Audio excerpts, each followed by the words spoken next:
Hey everybody, it's Preston Poulter with Pocket Jacks Comics. I just got back from Los Angeles where I did Long Beach Comic Con. That was fun. My daughter came down, got me a little blue because I was thinking that was probably the last Long Beach Comic Con I'm gonna do because next year my daughter's not gonna be in LA anymore. At least that's what she tells me. She'll graduate high school and her mom's leaving, and I was thinking like, wow, I'm not gonna be frequenting this city like I used to, where I spent like 20 years of my life or something. And it hits you. That, and I think I got in trouble with the with the organizer.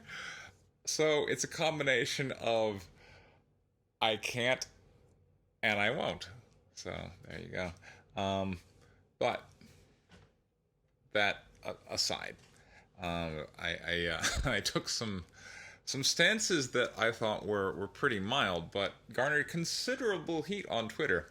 And like I'm used to Twitter drama at this point, but I had people who were like, "I've now look here, Mr. Bolt. I have been defending you. I have been absolutely upholding your honor in all matters, but this stance is just too far. I say, harumph." And I'm like, really? That's okay. So let's look at the two stances I took that seem to be ruffling people's feathers. So the first is the mocking of that umbrella guy. He is a YouTuber of some success, and he recently had an incident regarding his mailbox being vandalized. So he claimed, and he posts pictures of the mailbox being knocked down. You can see in the picture that it was duct taped in place, and then the rest of us get to look at the forensic evidence and go, oh, it was frayed. It was frayed. See, when does duct tape fray? Oh, well, that box must have been hit with a great deal of force. But the box looks completely fine, so maybe frayed just meant it wore out over time and fell over. Maybe the wind blew it over and there was no person involved, because if you look at the box, it clearly wouldn't have fallen there. It had to be placed there for the purpose of that photograph. In any kind of scenario where that was violently struck, it's just not going to land there. So maybe the wind was working for Infamous and blew over this mailbox. Or a possibility is maybe that umbrella guy, whose real name I now know because I've been reading the Kiwi Farm thread on him all day, and all I'm going to say about his name is it's so common that if you went to a high school of like 100 people, you knew somebody who had the same first name he had. That's how common a first name he has. And his last name is so common that if you went to a high school with like 500 people, there was somebody in your class who had the same last name he had. All right? So that's how common an American name this guy had. Right? So even if I gave you his name right now, you would just find literally hundreds in the nation of people who meet that description.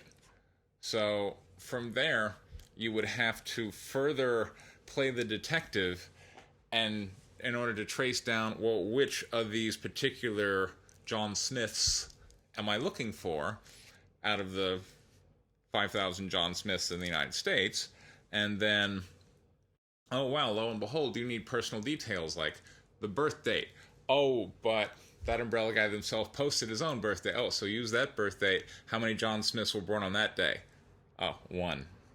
Okay, where does that John Smith live? And then maybe if you were that kind of sleuthy detective, you could find out that John Smith lives, and by John Smith I mean that umbrella guy, out in rural, just way the hell out in the middle of nowhere, Tennessee. Just like farmland and farm to market roads and shit, right? Like out just country. So, okay. So once you had the information that John Smith lived out in the country, you could then drive down this, and thanks to Kiwi Farms for providing me with an aerial picture of that umbrella guy's house. I'm learning way more than I ever wanted to. So, I suppose one possibility is Infamous got the docs, put it together with the date of birth from that umbrella guy, And then it's like, we have to activate, send out the agents. Mailbox agent deployed. And some agent, some SJW out in the middle of Tennessee goes, what, I have to drive 200 miles? No problem, I'll be there tonight. Goes over to the mailbox, ding, nicely lays it down. Not smashing, just lays it down so that it could be repaired literally with the same duct tape it was posted there, and disappears. I mean, that is perhaps a scenario. I mean, for that matter, a meteor could have knocked it over. I find the meteor more likely. Or I mean, there is one actor here who has dastardly put off accusation onto himself, and that's that maybe that umbrella guy knocked over his own freaking mailbox. I'm sorry that stance is just a bit too far, but there's one character who has the means to do it. Oh, look at that. I knocked over my mailbox.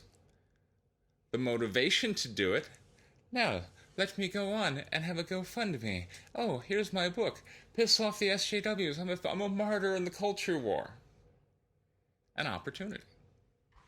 Right? He has all three things. And that's the far most likely suspect. So, to make fun of that, I have my campaign for White Lily and Indiegogo, and if we hit $1,000, I'm going to fake dox myself to Renfamous, just like he did. And then at 1,500, I will smash my own mailbox, which I also learned from Kiwi Farms is a federal offense. So this is going to give all of my haters out there perfect opportunity. I'm going to smash my mailbox on like a live stream or video or something, and you can call the feds and say that person destroyed a mailbox, lock them up, because I would never commit a federal crime. No, wait, I am going to commit a federal crime according to Kiwi Farms. So, haters of the world, donate money to my Indiegogo campaign. We're going to get great value, by the way. I'm absolutely not grifting. And at $1,500, I promise I will smash my own mailbox in full admission. And if that is a federal crime, you can put me away. So haters, go give me some money and put me away.